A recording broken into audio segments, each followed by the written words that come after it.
Have you ever walked away from a conversation with your ex feeling completely drained, confused, or even doubting your own memory of what just happened? Maybe every time you talk to your ex, you feel like it's a trap, or every decision you need to make about your kids feels like a power struggle. If you've ever thought, is it just me, or is my co parent maybe a narcissist? Then you're in the right place, and this is the episode for you. Today, we're going to be looking at ways to recognize early warning signs that you're dealing with a narcissistic type co-parent, not just a difficult one, and what you can actually do about it. And today, we're being joined by Mia, lawyer and founder of Grey Rock Consulting, someone who understands very well what it's like to deal with controlling, narcissistic, high conflict personalities. She's also the first person in Australia to be certified by Rebecca Zung as Master High Conflict Negotiation Coach. And now she uses that powerful combination of all her experiences and training to help others navigate this complex personality when going through co-parenting and other situations. So just a reminder before we carry on that there is potentially discussions of emotional abuse, manipulation and family violence. If you are triggered by that, please call 13 11 14 Lifeline. And if you find out you're experiencing family violence, you can call 1-800-RESPECT to be connected to the right people to help you. And another reminder, Mum is not your lawyer, me is not your lawyer, I am not a lawyer, and everything we talk about today is just a general discussion. Please get your own legal advice as each situation is different. Welcome, Mia. Thank you so much. That was quite the intro. Yes, but you are quite an amazing person, and welcome, Mum, of course. Hello, Laura. Hi, Mia. Hello, everyone. And we're so happy to have you back on, Mia. We've had some really good episodes with you about mediation and manipulation, all sorts of episodes. I'm going to put a link to all of them in the show notes if anyone wants to listen to those as well, because Mia has some powerful things to say that hit you in the face and can really change your attitude towards what's happening. So let's get into it. To start with, though, Mia, you must get this question a lot. Is my co-parent a narcissist? I do. Actually, I get a lot of, they are a narcissist from the get-go. So yes, I absolutely hear it a lot. And do you know what I heard the other day, which I thought, William, and it was in the context of, is the word overused? And too many people say when people really are narcissists and things like that. And it was the incredible Dr. Ramani, and she said, do you know what? If I arrive at your doorstep with an egg in my hand and say it's a cake, you're going to look at me and say, that is not a cake. And she was describing how we need a word for things. So if I bring a cake to your door, each time I do it, I'm not going to say, here I have a combination of flour, eggs, butter, sugar. It's a cake. It is the word that describes what is in my hand, the product that I have here. And I thought it was such a great way to put it, because yes, we are hearing the word a lot. Is it being used incorrectly?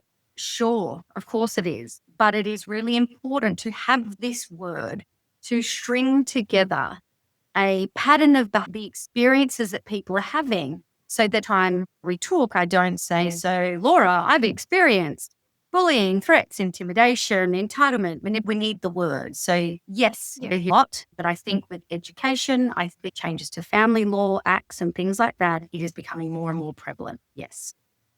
Yeah. And I do think as well that no one's doing videos or podcasts or TikToks or blog posts on how great their co-parenting is or how great their ex is. We're hearing and you're seeing in the courts the bad ones, the bad breakups, the bad dramas, the problems. Yes. And that usually do have those kind of traits. So even if your ex isn't psychologically diagnosed as a narcissist, if you're recognizing some of these things we're going to be talking about, then you can still use these strategies. And Mum, just a disclaimer for you, when it comes to court and court documents, just a reminder to everyone is what kind of things do people need to be mindful if they use the word narcissist in court documents and things? Yes, it's probably not a brilliant word to use unless their psychologist or psychiatrist has diagnosed them with that. But you can talk about those behaviours as if, like, kind of the reverse of what Mia says. Don't show the judge the cake. Yes. Show the judge each of the ingredients and let him put them all together.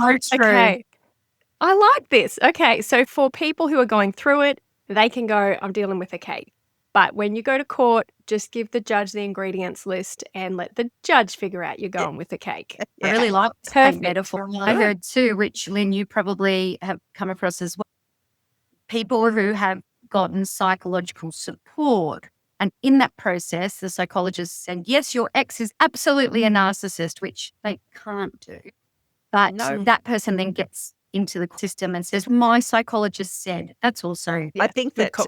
there's a reason in our personality prism we talk about manipulative and controlling people. And a lot of those traits would cross into the narcissist field. And the reason people are saying narcissist is because they're looking at these TikToks, Laura, and they're looking at the research and they're going, absolutely, I can relate to that. This is what's happening to me. Yeah, the idea of having the word. Hello, I'm Laura Furiosi, divorced mother of 3, and I'm here with my mother, Lynette Galvin, with 35 years' experience in family law. You're listening to the Divorce Course podcast. Through our candid discussions, we hope to help you through your divorce or de facto separation. We will be answering the most commonly asked questions and covering the stages and steps that you will face on your way to freedom. Okay. All right. So then let's get into it. What are some of the warning signs, Mia? What can people see? Because they go, did I actually say that? Or did that actually happen? What are some of the warning signs for people who are listening who are just starting with separation that maybe they are dealing with this kind of personality type? yeah, it's an interesting one because at the end of the day, they do not come into your life or exit your life either with a big sign on their head that says, I am the vampire of your soul and I'm going to destroy you. And it would be a lot easier if they did because we would. Yeah. Why? A lot of them are covert in this. They are the good old wolf in sheep's clothing. So when you start to see these behaviors, I think the initial reaction, apart from all the obvious around shock and surprise and all of that, is you don't quite believe it. You minimize it or you justify it or something like that because it's not the person you know. But what you will start to see is entitlement, threats. If you do this, I'm taking the kids. You'll start to see those and hear those sorts of things. I think one of the key behaviors, the most common across the board, is the shifting of blame. You will start to see that nothing you can do is right. Nothing that they do, you cannot say, do you know what? I carried myself out there like a jerk. And I was just really angry because my world's turned upside down and I let my emotions get the better. Never. It's the most common one I hear about the most is just, this is you, your fault. The reason the kids have problems is you. The reason this marriage's falling apart is you. It's one of the. So if your ex can't self-reflect and take some of the blame or give an apology, that's a sign, right? I think it is a major one. You'll start, I guess, the difference between how do you spot them when you're dating and how do you spot them when you're leaving a relationship. When you're leaving a relationship, the behaviors will come on thickest because their world, that if you can think about it, that they have created this external facade and that must be maintained at all costs. And if you have been in a relationship with them and had children or even if you don't, you are a huge risk because you see through it. And that is their world collapsing because on the inside, I think a lot of people think they're just full of themselves and love themselves. It's the opposite. They're so deeply insecure. There's so much shame and so many awful things going on beneath the surface that they don't want anyone else to see that. So if you are leaving a relationship, you will see often very quickly that mask come down and the things that they couldn't have cared less about before, like time with the kids, becomes their number one. Money, the house, all the material things are critically important to them. They will speak ill of you. So you will start to hear friends going, oh, but he said or she said, and you're like, that taking of sides, shifting of blame, entitlement. There's a whole list of horrible things that you will start to encounter. And is that true that they'll only see it after they break up? Or will it have been like... I think, and what I see with clients is when they look back, when you reflect back, there were always warning signs, things where you're like, your instinct was like, oh, that doesn't make sense, or oh, I don't like that. But we overlook them. We justify them. He had a horrible upbringing, or she just lost her job, or whatever it might be. And we find a way because what they do, I get goosebumps from when you meet, they are very quick, narcissists proper, very quick at figuring out what matters to you and things like that. And what they're actually doing when someone says to me, oh, he's just not the person I met. that person never actually existed. And what they do is they mirror back to you all the things you want to hear. It's when you really think about it, you're like, this is horrific. So when you say this is not the person I know, that person never existed. And what you're seeing is the real person. But there will be absolutely events, words, things that happen along the way where when you look back, you go, oh, okay, not going to be, they might be smaller, they might not be as overt or as explosive, but then, so it's not like this person was wonderful for a 15-year relationship and then you decided to leave and they just switched into this terrible person. And the other thing too, for people who are coming out of this sort of relationship, in a way, because you've been smoothing over these, what in retrospect look like totally unacceptable behaviours, but you've overlooked them because you've got the kids, the house, etc., etc. You've not told your family members either. And your ex continues to be really good and nice to your family. So they still see the facade. And the most awful thing that I find they do is they get to your family first. Before you can tell your family the marriage is over, they've poisoned the well. And they do it with the children. I see all the time. We see it, don't we, Laura? We agreed, we'd tell the kids together, but he went in and told them straight away by himself. Before we go on, I think where Mia said about looking back, the retrospect is when you realise, oh, wait, things weren't exactly what I thought, or I didn't look at it properly. We just did an episode with Krasi called The Glow Up After Divorce, How to Recover After Abuse. And one of the steps in that recovery process is to, unfortunately for people, look back and really try and she said, you've got to name it to tame it. And to really get your head around what happened back then, what you went through in order to be able to recover. So I guess for a lot of people who might be starting to think, wait, there's something not quite right about my ex, this co-parenting is getting out of control. You can go and listen to that episode if you want to give you some support there. But I think looking back and really having another think and seeing those behaviours maybe in a different light may help you understand who you're dealing with a little bit more, maybe. Yeah, I think that's wonderful advice. And I think there's no one size fits all in terms of how people feel. More often than not, that whatever you want to call it, your gut, your instinct, your intuition, gets louder and louder in these relationships. And that's what ultimately is where people go, I just can't anymore. And some people might get out and just jump into something else because they just don't want to look at any of those things. Some people are like, I have to figure out how this all happened and go through the process. Whichever path you go down, ultimately, one of the kindest things you can do for yourself is do that work around what did I experience? How can I, going forward, ensure or do the best that I can to ensure that I don't end up in something like that again? One of the best things you can do for yourself, that's self-reflection and really understanding, because if you don't, I can almost guarantee you'll end up in that same loop again. I think that Krasi called it perspecticide, where during the relationship, the other person just writes off, kills your own perspective on things. And you need to go back and look at it again not through their lens, but through your own. Yes. So my question then is, if you're co-parenting now, you've separated, you're trying to navigate this new journey, you're trying to do the best for your kids and what's right for your kids. Can I just ask, before we move on to what boundaries, are there any warning signs that you're dealing with a narcissistic type co-parent in the way the children are being dealt with or the way the children are reacting? Is there anything people should be looking out for in their kiddies? This would have to be one of the most horrible aspects of dealing with these personalities, because they will say or do whatever they want or need, because it's image. I can't be seen as a bad mother or a bad father. I can't be seen for who I truly am. It's a petition. You must lose. And I must protect me, and I must remain in control.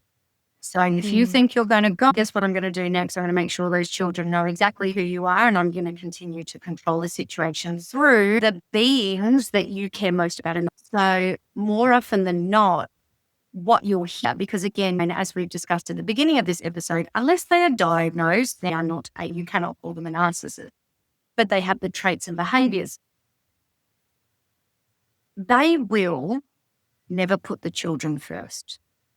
And you will hear it in the comments, whether they are speaking to your child with you, they're listening, whether it is the child coming back and saying, well, mum said or dad said, you will see it in the way that they treat the child and in the things that they do.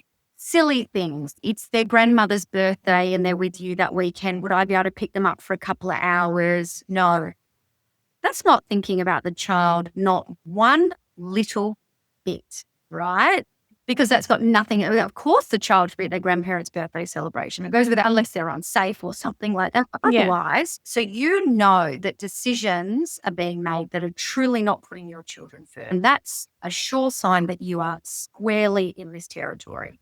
Horrible arena to be navigating, to say the very least. I guess the number one big red flag is they're not putting the best interest of your kiddies first. I think and you can look at whatever storm that you are in right now, whether it's, like you said, trying to get your kids to go to your mother's birthday party, their grandmother's birthday party, or I don't know, little Johnny's got a soccer game coming up, but it's in somebody else's time and your ex is, I don't care, it's my time, my kids, what.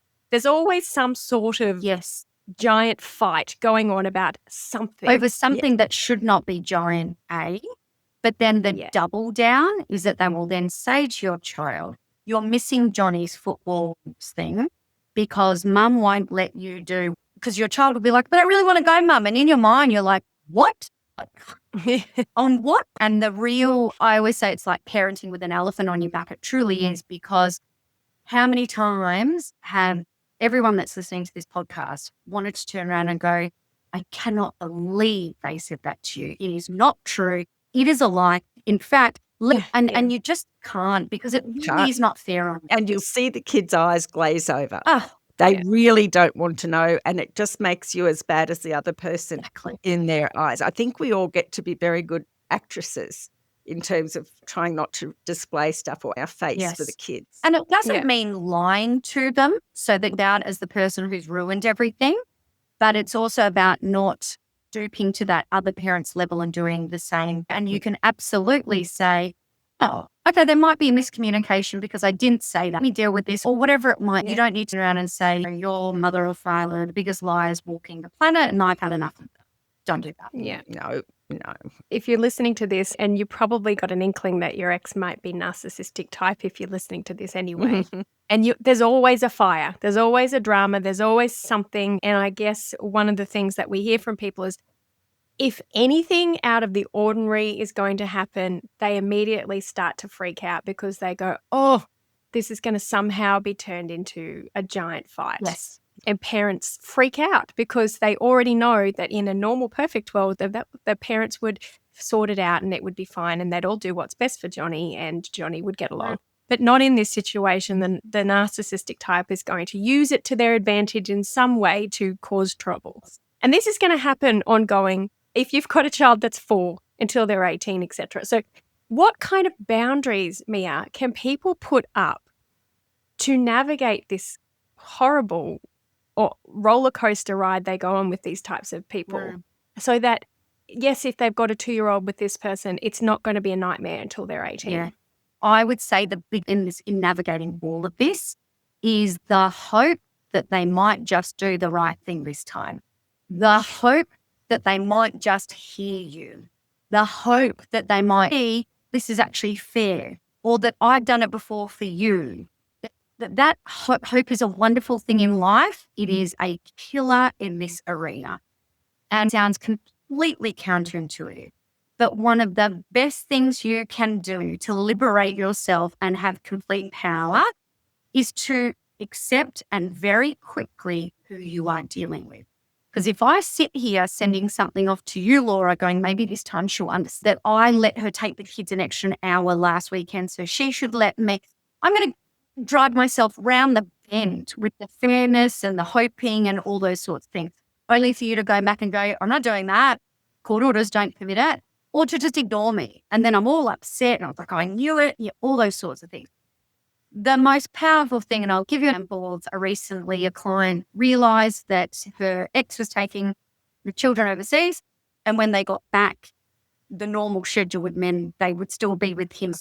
And she was like, I didn't realize, and now to try and grieve, what do I do? And I've had many instances on this exact issue, right? And there are ways to negotiate all of this, but the concern here was they were already away and they'd already had the discussion, right, Dean, that this might not happen. Yes, they should come back and see you. They've had an extended amount of time without you, but let's just accept that if we are following the orders, because you cannot rush to the family court and say, oops, a daisies, this hasn't worked out the way I wanted, that won't happen. You'll get a hearing in 6-12 months. So let's accept that this is where it all lands. And then we're going to come up with our plan and how we're going to ask for it. And that involved, unfortunately, because you shouldn't have to, has this happened before? Is there anything going forward where this might happen to him and he'll want to do all those ways where you say, look, I just said when our next trip comes up, the same will happen for you. Because this is who you're dealing with. You're dealing with, you have to leverage things to get an outcome. But when we got her to a place of, okay, I didn't raise this at the time, they're already gone, and this might not just happen. It took all of the, oh my God, what's he going to say back? And he's the worst. I can't believe this is happening today. She was like, this is going to be really awful if he says no. But it's where it all, and then we started sending the emails with the plan. It took so much of the heat out of it. Yeah. So I know people hear that and probably get upset and think, but it's unfair and it's right. And again, I come back to, yep, but you are not negotiating with me. You're not co-parenting with me or with Laura. You are co-parenting with someone who does not think this way. And I guess, Mum, for those who haven't got their court orders yet, that's a very good warning to say, if you've got one of those types, then make sure you've thought about every possible hole that you can plug so that you don't have to deal with that crap. Yes, but Laura, the detailed orders that we make will never cover every single situation. True. And I often think even if you do very detailed orders, a person with those sort of tendencies will be a jerk the second that they can. You're probably better, in a way, not to try to capture everything. Have your basic orders, right, and work with those. And rather than set yourself up for disappointment every time, just expect that they'll be jerks about it. You can put that situation with the holidays in by all means, but we've got 12 agreements, Laura, haven't we? But a lot of these consent orders are drafted at court or at mediation. In a panic. In a rush and being pressured maybe. Yes, if that's a message to our listeners, don't be pushed into these. I always say take some printed calendars for a couple of years ahead and look how that will work, your arrangement. And then if there's an anomaly, you can identify it and then address it in the orders. But yes, some people, it doesn't matter how many orders there are. And you know what, Lynn, on that point, I've got the most recent example, but it is true that even very detailed, it's a real fine line between don't rush it. You cannot draft for every scenario. You just can't. No. So yes, you don't want orders that say to be agreed throughout it because you'll pull your hair out until that child turns maybe. But it was an example of how the ex-husband wanted school holidays to be divided. Need to start doing your disclosure but have no idea where to start? Feeling overwhelmed about mediation coming up? Or just trying to deal with negotiating with a manipulative ex? Then you need to go to thedivorcecourse.com.au to go to the free resources section where you can get a mediation checklist, a disclosure checklist, a word salad, read a letter like a pro checklist, and also a before you go checklist. Get ahead of the game and be organised and ready, as this handy checklist along with the accompanying episodes of the podcast will be perfect for you. All you need to do is go to thedivorcecourse.com.au and go to the free resource section and download the free checklists today. But it was an example of how the ex-husband wanted school holidays to be divided precisely to the minute 50-50. Right? So what they did was set out two examples of where the number of days in the school holidays were even and where the number of the days in the school holidays were odd. With an example. So if the number is even, you divide it by this and changeover happens mid that. And then in brackets, and it's important to me because I'm a lawyer and brackets mean something, an example. So say the school holidays are 14 days, 14 divided by 7 and set it all out. And because these were done in a math just before a final hearing date was going to be given, and the ex was like, oh, I don't want this, and he finally settled and agreed, it said the example had that odd number of days. If the school holidays is 15 days, so 15 divided by 2 equals 8. That is a clear error. It's a slip rule. You don't need, It's obviously a mistake. right? Yeah. So you don't need a barrister, you don't need a judge, you don't need your mathematician. We all know 15 divided by 2 doesn't equal. No, you're not going to say what Yeah, I he did. going to say. Yep. So he absolutely argued that there is no error in that example, and you just back and go, wow.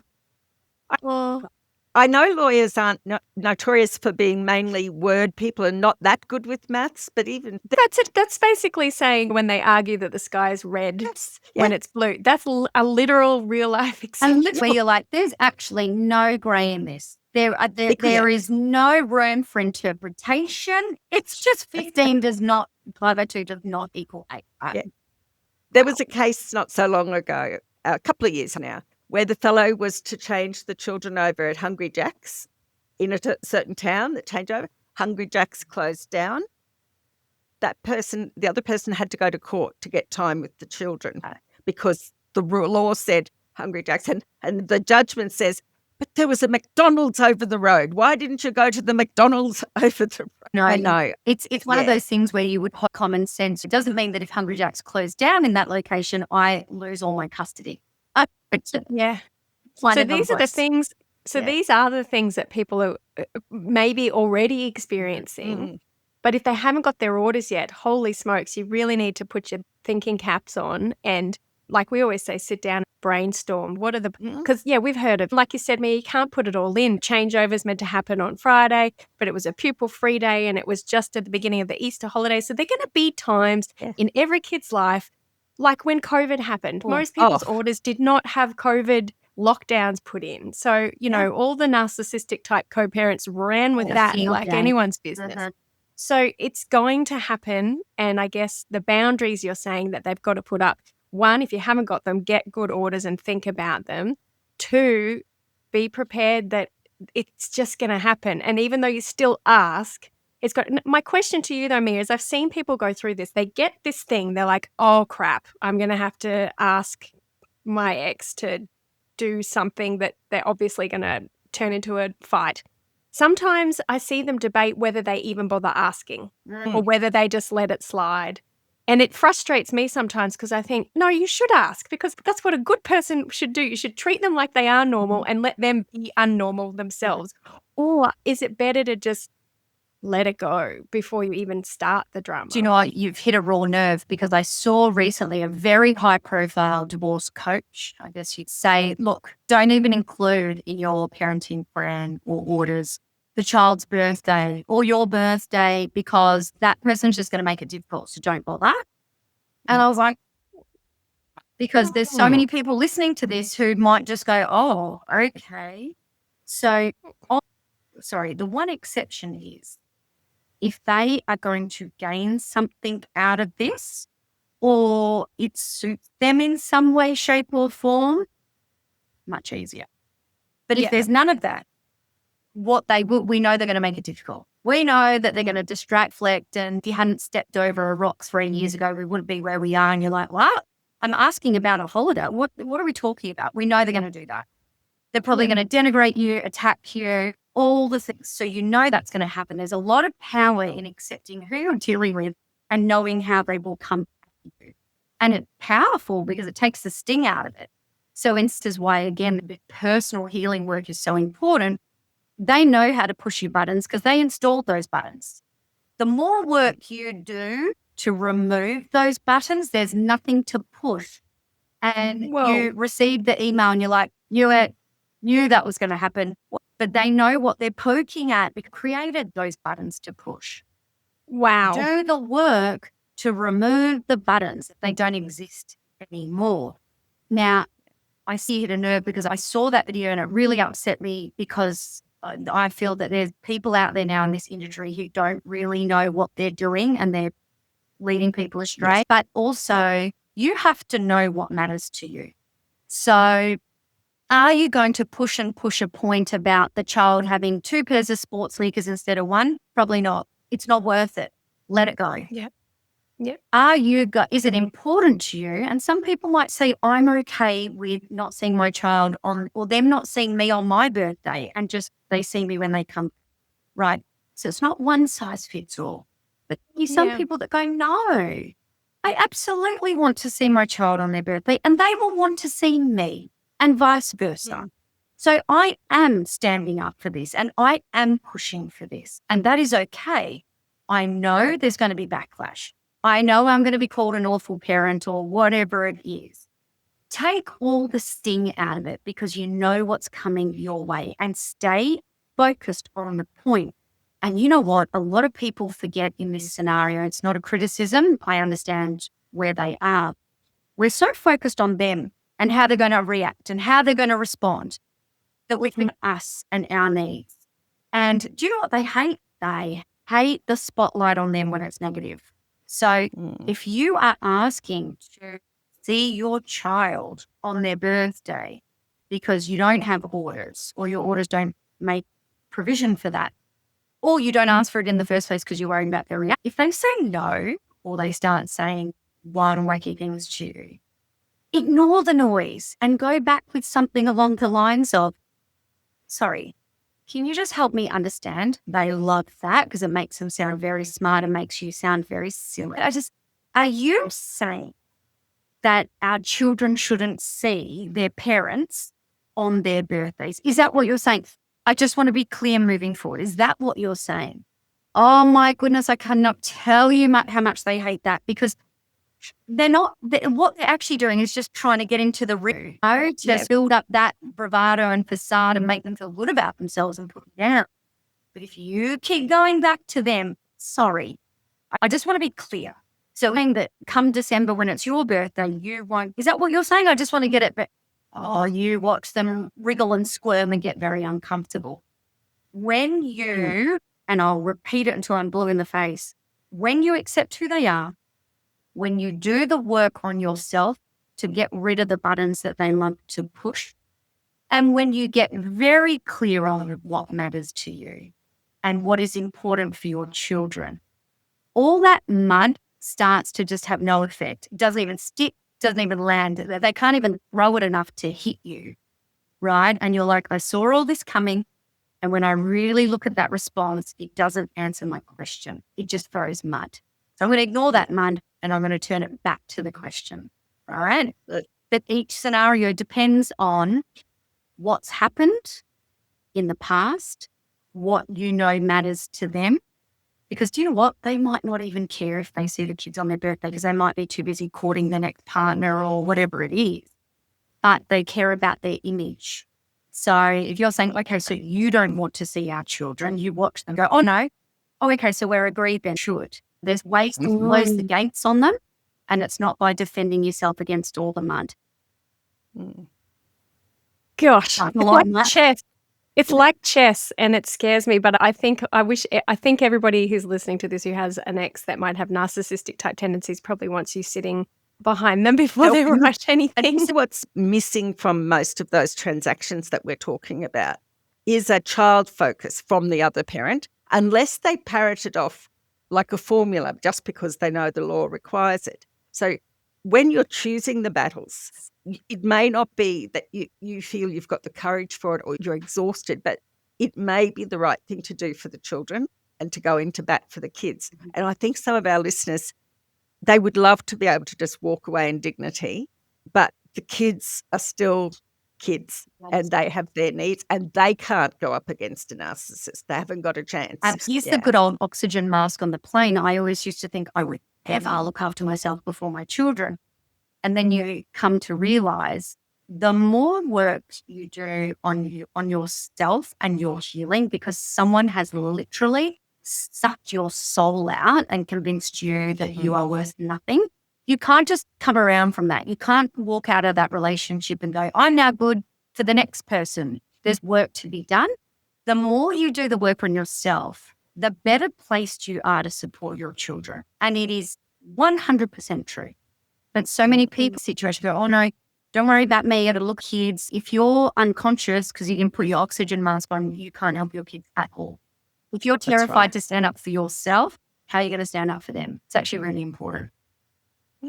Now, I'm going to touch on a very raw topic that we've started to notice a theme in our member Q&As. It's teenage kids starting to show signs of their ex's behaviors, or their ex is encouraging bad behavior at the other parent's house, holes in walls, or giving the kids like credit cards so they can go do whatever they want. And it undermines the parenting at the other person's house.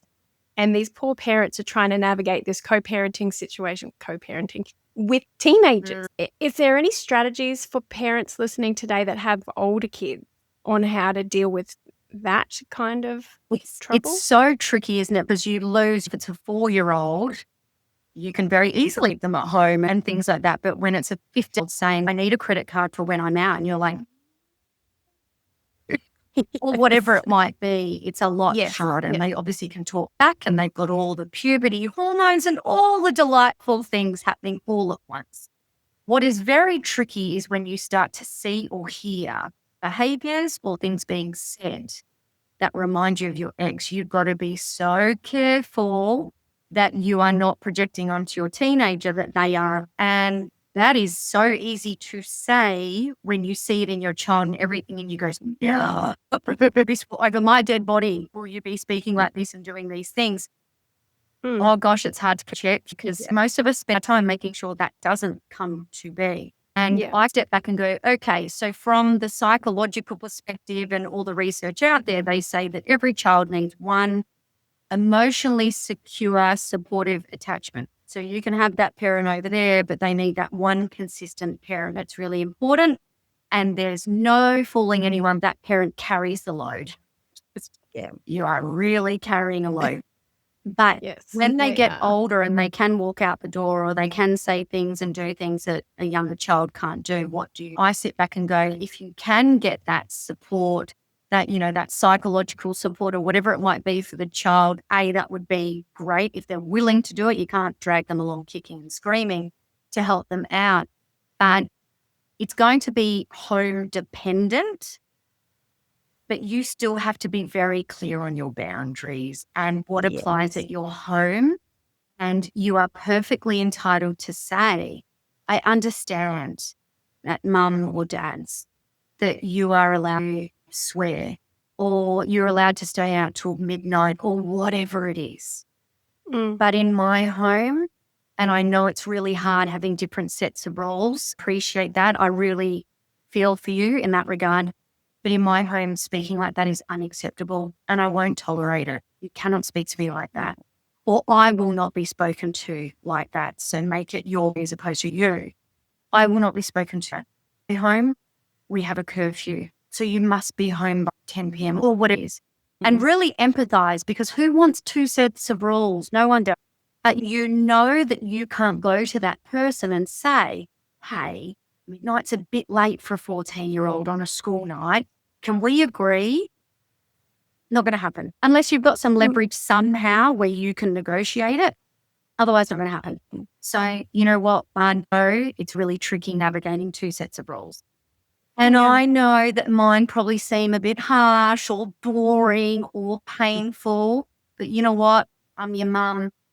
And it's my job to make sure that you grow up to be an empathetic, kind, wonderful human who respects others, respects other people's injuries, all those sorts of things. And I'm doing it the way I know best. So in my home, you've got to be home at 10 p.m. and there's consequences. It's not your dad just doesn't care, being a Disneyland dad, and you've got to go to school the next morning. So going to bed at midnight is in no one's interest. I can't believe he'd let you do that. None of that. Can't do that. No. Do you know why I think a lot of people see their ex in the teenage children? Is because your ex's behaviour is very much like a teenager's behaviour. So we need or a toddler. Yes. So you need to be clear that a certain amount of the sass that you're getting, you were going to get that anyway. only some of it is coming as a result of the other parent. And so you still try to deal holistically. But yes, if you remember that, then it'll be easier, I Yes. think, to not blame your ex for everything. Yes. You know what I mean? These kids have necessary rebellious growth. You're spot on. And it's so easy to see it or hear it and go, oh, no. Kids at the end of the day, I've been in scenario the client's ex will say to the child, the ex, you can't speak to your mum, dad, or you've got to say hello to your mum or vice versa.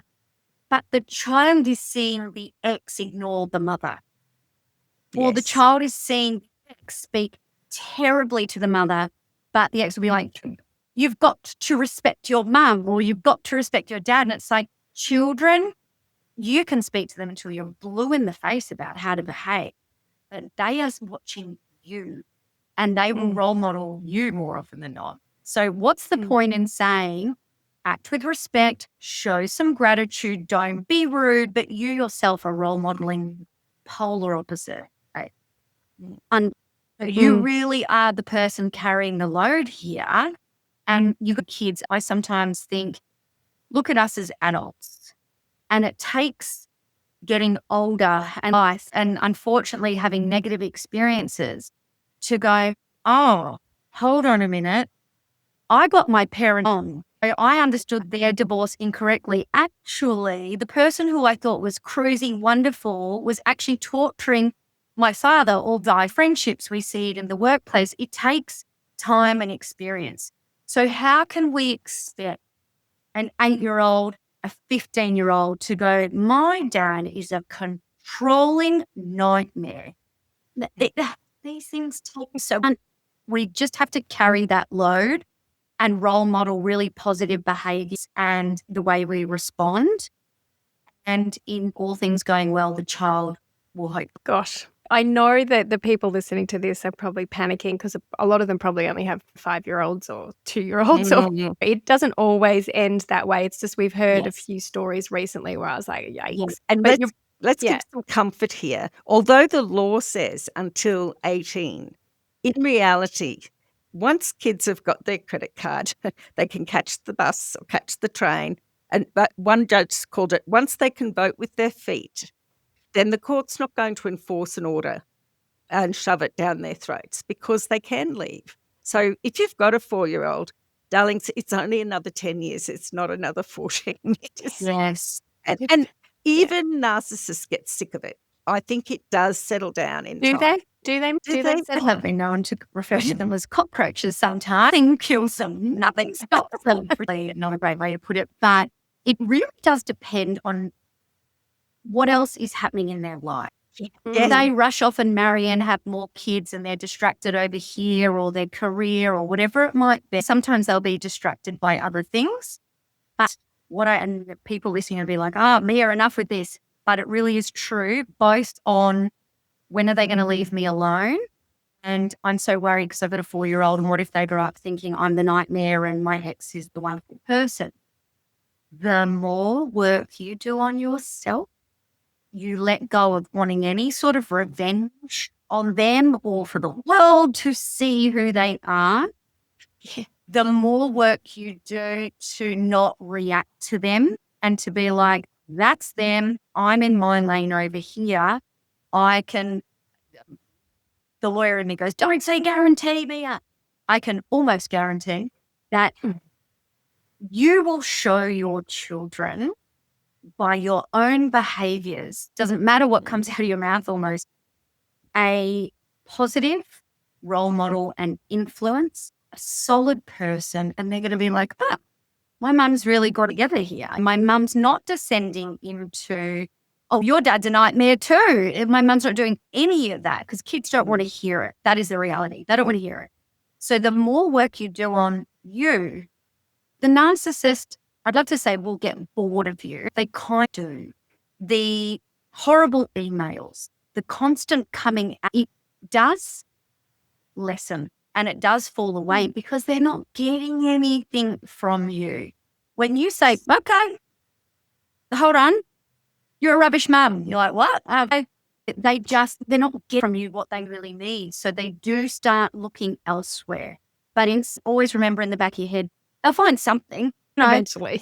Well, There'll be yeah, something. 2 years later, they'll come at you and you're like, oh, I didn't see that one coming. But it does taper off. But the more you are reacting and in it, the more they're like, whoa. That's why I'm so glad the court has started to recognise these behaviours, and they're looking at harmful proceedings with people multiple filing, because I think once the court is over and you can adapt that mindset, like you said, where they're not impacting on you anymore, I think it's probably more about your reaction than them. Yes. But how sad to be a person who's sitting there for years plotting against another person. Where's your life gone? Finding all where's the your life? ways that that day or upset them that day. The ultimate goal for everyone in this space is to be free of this and Yes. to get on with your life. And I promise you, you cannot do that while your focus is on them.